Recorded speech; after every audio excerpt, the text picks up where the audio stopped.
Greetings and welcome.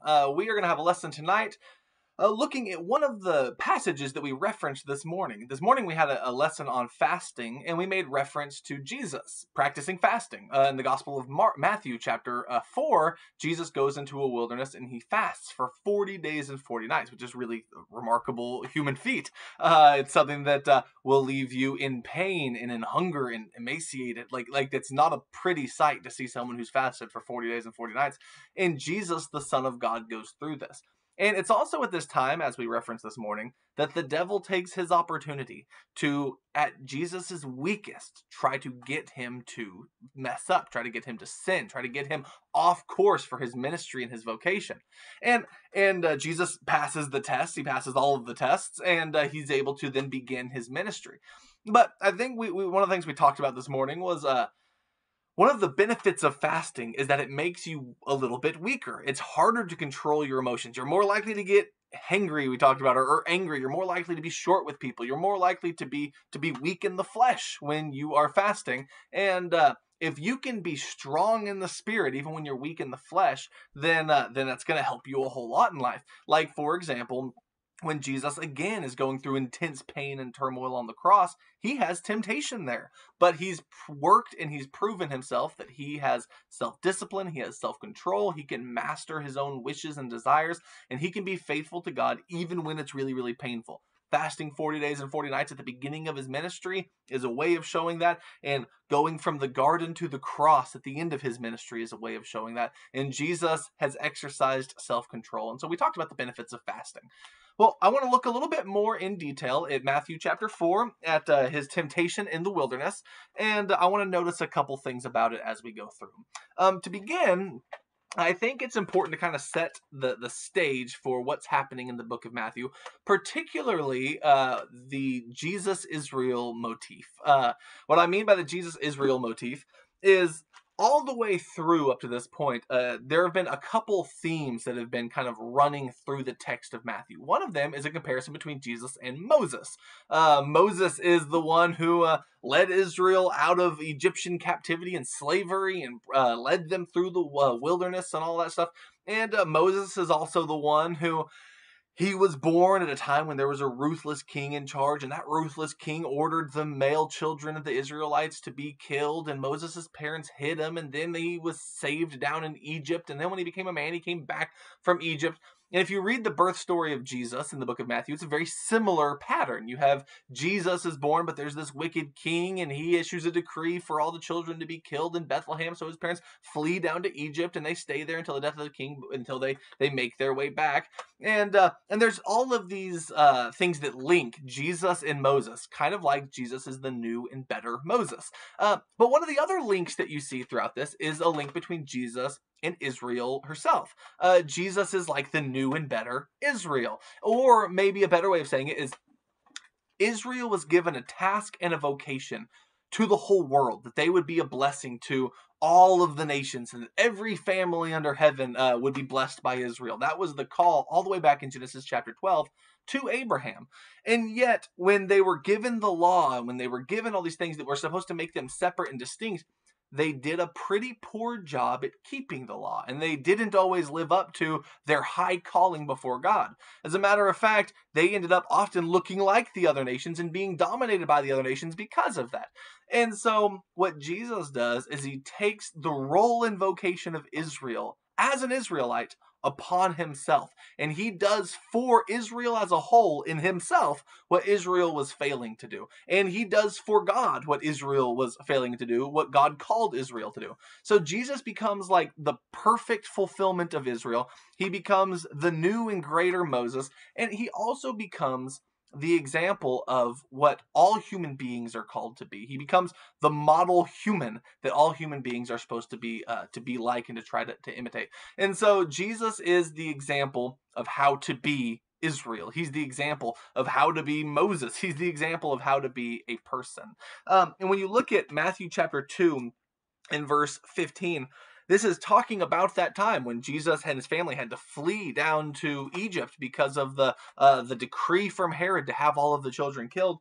And it says in verse 15 of Matthew chapter 2, He remained there until the death of Herod. He remained in Egypt until the death of Herod. This was to fulfill what had been spoken by the Lord through the prophet, "Out of Egypt I called my son." Okay, so that passage is from Hosea chapter 11 and verse 1. And if you read Hosea chapter 11 and verse 1, it is not about the Messiah going down to Egypt. That's not what Hosea 11 is about. Hosea 11 is about Israel, right? And in fact, it says, "When Israel was a youth, I loved him, and out of Egypt I called my son." And the more they kept calling to them, the more they kept going to them. And they went and they worshipped the Baals, even though it was I who led them by the hand, and I led them with cords of love, and I picked them up when they fell down. And like, God was the one who took care of Israel like a father takes care of a son. He taught Israel to walk. He led Israel. He taught Israel. He loved Israel as a son. And yet Israel kept going to the other gods, right?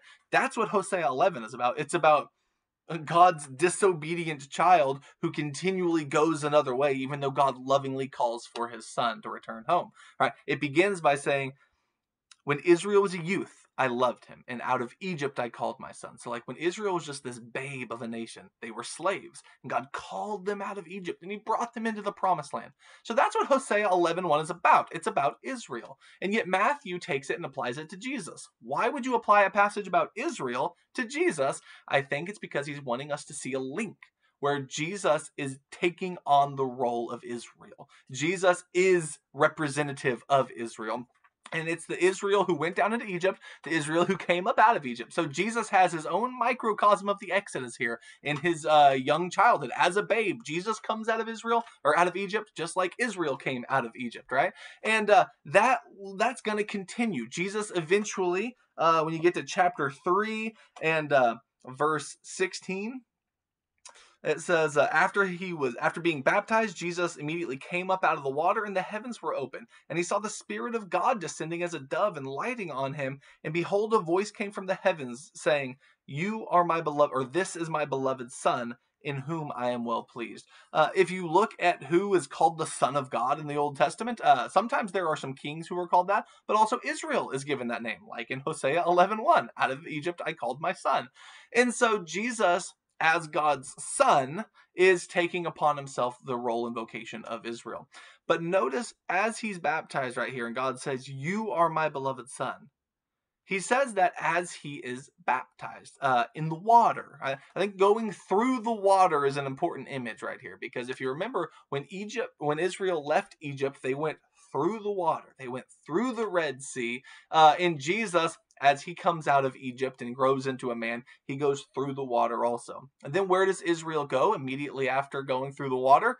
They go into the wilderness, and they're in the wilderness for 40 years. What does Jesus do immediately after going through the water? Chapter 4 and verse 1, he is led into the wilderness for 40 days. And notice he's led by the Spirit. So Jesus is kind of like that picture of Israel following the glory of God. Jesus is following the Spirit, and it's bringing him into the wilderness.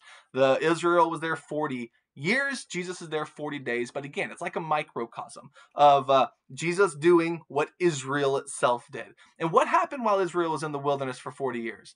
They were tempted. They were tempted over and over and over again, right? They were tempted with things like bread, and they were tempted with things like worshiping other gods, and they were tempted with all of these things. And what happened with each of those temptations? They failed them. They were tempted, and they responded with disobedience. They were tempted, and they failed. Jesus is going to go into the wilderness, and as we'll see, he'll be tempted also. He'll be tempted, but he's going to pass every temptation, which is another way where you see Jesus taking the vocation of Israel upon himself and doing for Israel what Israel was unable to do. And it's in this that Jesus is going to become the blessing to all the nations of the earth, because he fulfills the role that God called Israel towards, because he is an Israelite, like literally, physically is an Israelite, and he lives up to the Torah, and he lives up to the high calling of Israel. And so in all of that, we're seeing Jesus kind of taking on Israel into himself. And it's a powerful, powerful passage and a powerful image. And so you look at Matthew chapter 4 and verse 1. It says, "Then Jesus was led up by the Spirit into the wilderness to be tempted by the devil." Okay, so that's an interesting verse right there for a couple of reasons. You might be asking the question, why would the Spirit bring him to be tempted by the devil. It's like the devil has a trap set and the spirit's the one luring him into it. I don't think that's the exact image that you're supposed to have. One of the things that I think is helpful is the word tempted right here could also be translated as tested. And I think that's perhaps a better way to read it right here. Now, I know that we think, well, he was tempted, and he is tempted. You know, the devil tempts him. That's part of this. But I think the image is more that it's kind of like imagine two boxers, and one of them is already in the ring, and he's sitting there, and he's about he's already made his entrance and everything, and then the music starts, and it's time for that other boxer to make his way in, and he's walking down there, and he's being led by his manager into the ring or something like that because there's about to be a bout. I don't know if that's a perfect image, but it's similar, I think, to the Spirit is bringing Jesus to the wilderness because that's where a showdown is going to happen. That's where a test is going to happen. As a teacher, you spend, a semester or whatever teaching your students things you want them to learn. Then you give them a test to see how well they've got it, to see whether or not they've been preparing for this moment or not, see whether or not they've been putting in the effort to learn this stuff or whether they haven't. Like a test shows you where they are, and a test shows you whether they've been listening or daydreaming and playing video games or whatever. But a test is good for finding out where you stand. Right here at the beginning of the ministry of Jesus, we're going to find out where he stands. He's being led into a test where he and the devil are going to essentially butt heads, as it were. They're going to have a match, and we're going to see who comes out on top.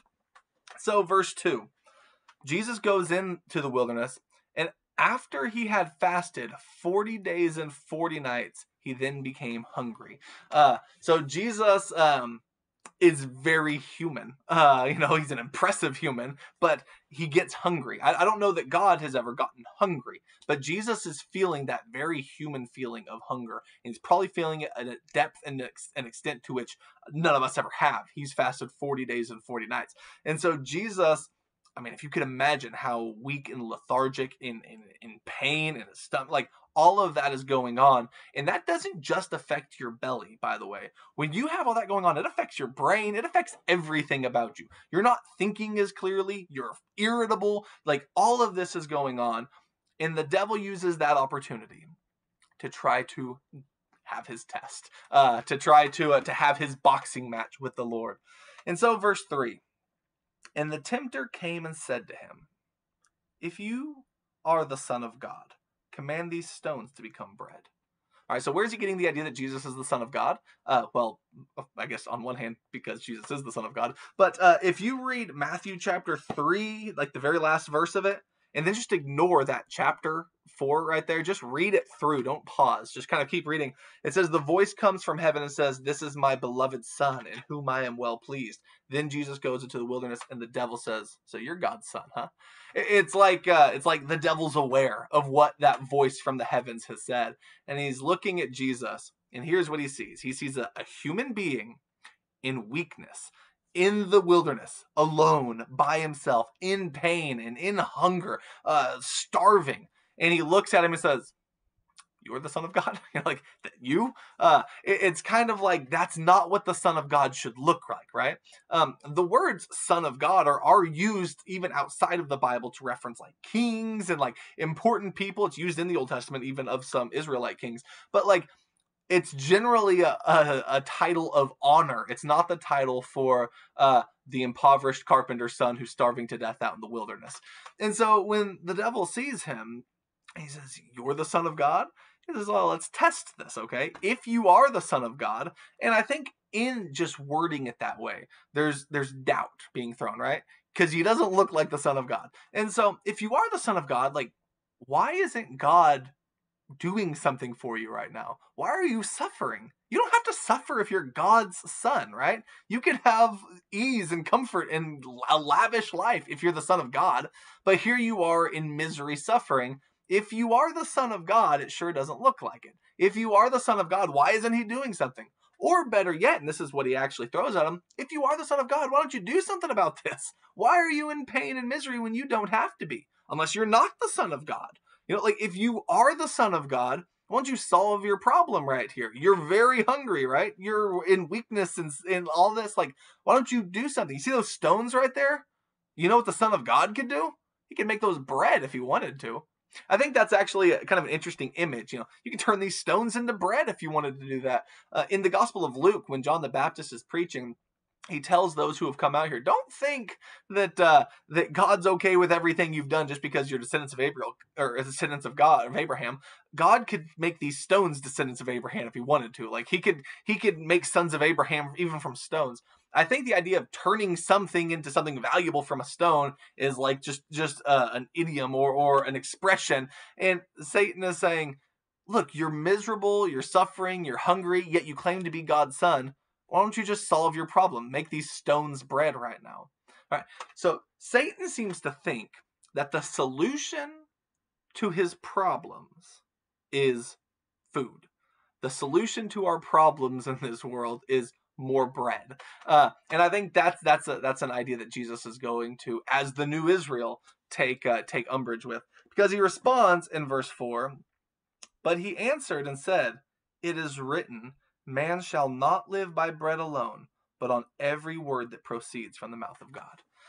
So Jesus takes Satan to be saying, you just need more bread and everything will be better, right? That's how you solve your problems, just more bread. And Jesus is saying, no. To be a true human, to be what Israel is called to be what God wants you to be, requires a whole lot more than bread.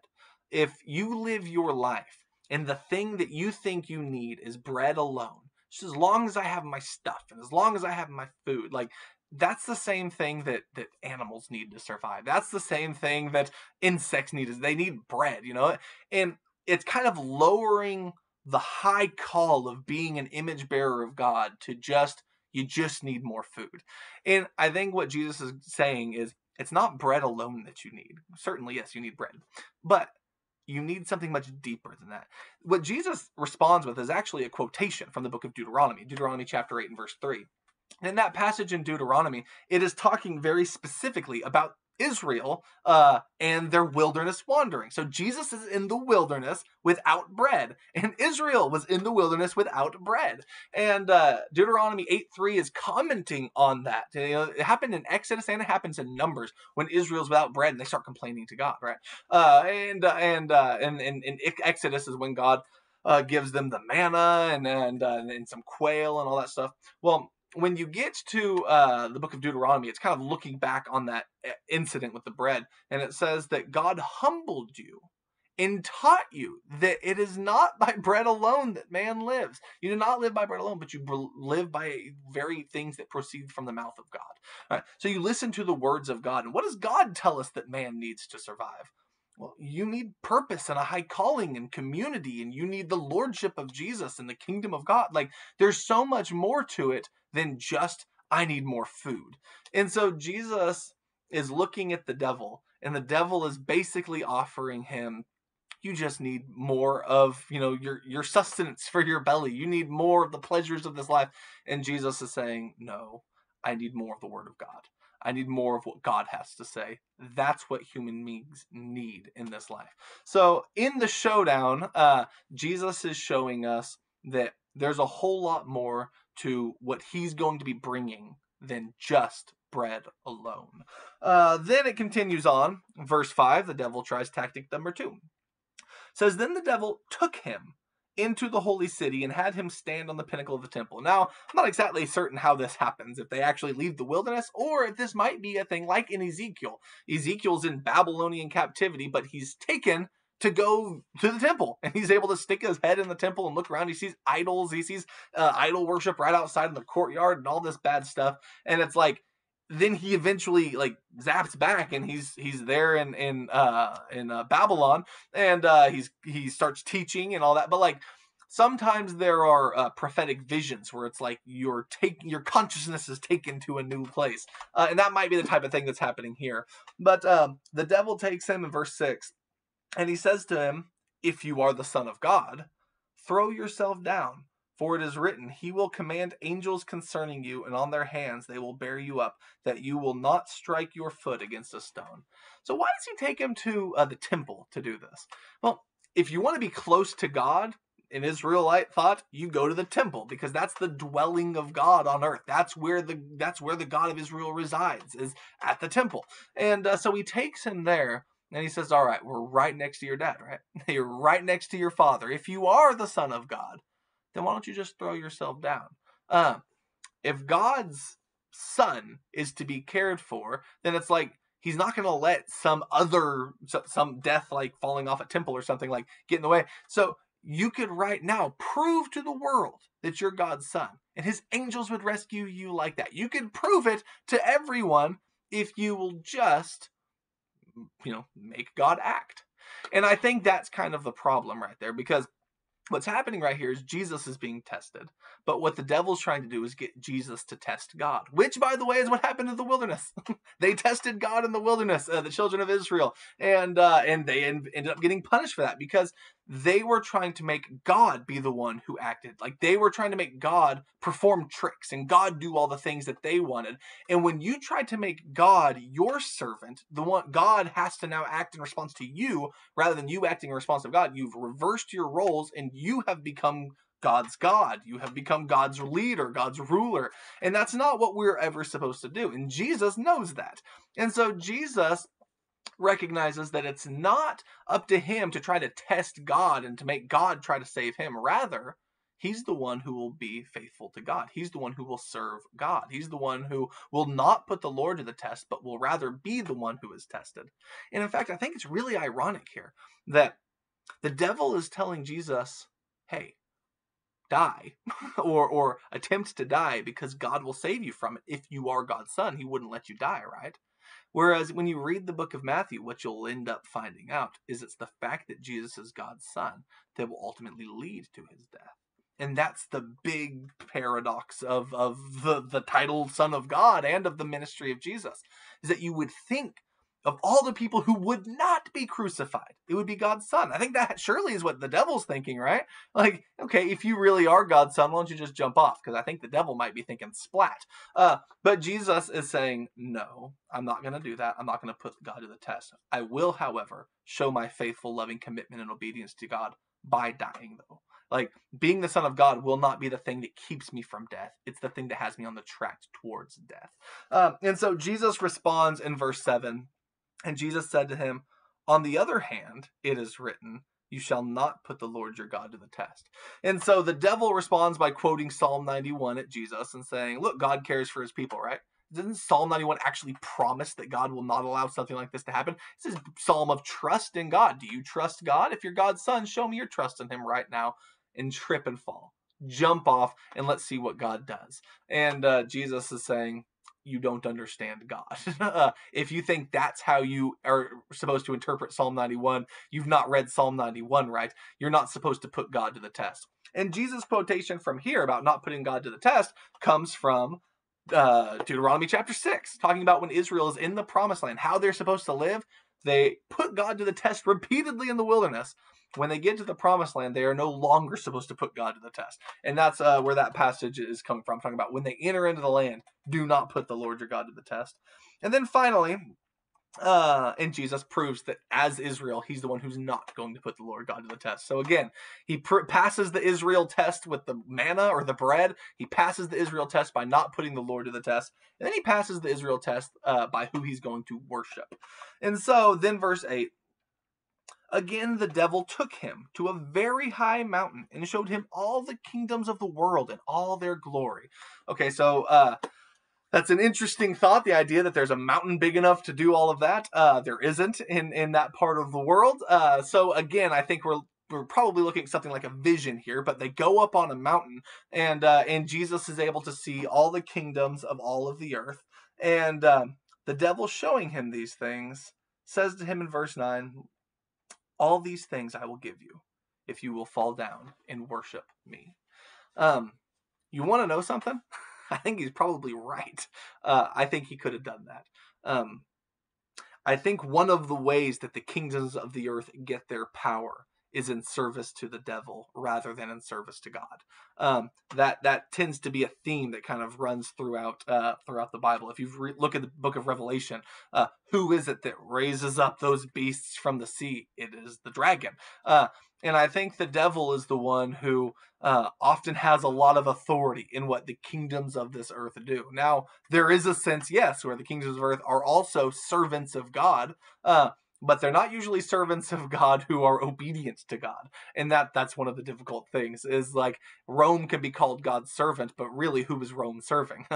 Rome was serving Rome. Rome was violent and ruthless, and Rome prioritized sex and force and punished rebellion with crucifixion. Hey, Rome crucifies God's sons. Like Rome isn't serving God in the sense of being obedient to him or honoring him with the things that they do. And the same is true with Babylon. I think the same is true with any of the kingdoms of the earth. Kingdoms of the earth are inherently selfish. Like, they're concerned with their own self-interest. That's how you become a king. And you generally do so by violence. If you can kill your enemies, then you can have a revolution, and you can have your independence, and you can become your own kingdom. Like, that's how these things work. And the devil takes Jesus up and he says, I'll give you it. I'll give you a kingdom. And Jesus is actually coming to establish a kingdom. So it's like the devil's right going the alley that Jesus is going to be walking down, setting up kingdoms. But this is one of those pivotal moments in the Gospel of Matthew and in understanding Jesus and in understanding our call as Christians right here. This is a pivotal moment because this is where the comparison is so vividly seen between kingdoms of this earth and the kingdom that Jesus is coming to bring. The kingdoms of this earth bow the knee right here, and they say, give it to me. Give me your wealth, give me the glory, give me the military, give me all of it. That's what I'm going to be about. Jesus here has the opportunity, and he is so far from that type of kingdom. That is not the type of kingdom that Jesus is coming to establish. I mean, if you even the words in John chapter 18, the famous words about, my kingdom's not of this world. If it were, my servants would be fighting. But as it is, my kingdom's not of this world. Like, the fighting is one of the ways that you can tell the difference between his kingdoms and kingdoms of this world. Now, Jesus doesn't say his kingdom isn't for this world, or his kingdom isn't on this world, or his kingdom doesn't serve and help this world. It certainly does. But his kingdom doesn't originate from this world. It's not the same type of kingdom. Why? Because Jesus proves the type of kingdom he has right here when he says to Satan in verse 10, go, Satan. Like, Satan has crossed a line, and Jesus responds by telling him to leave. Go.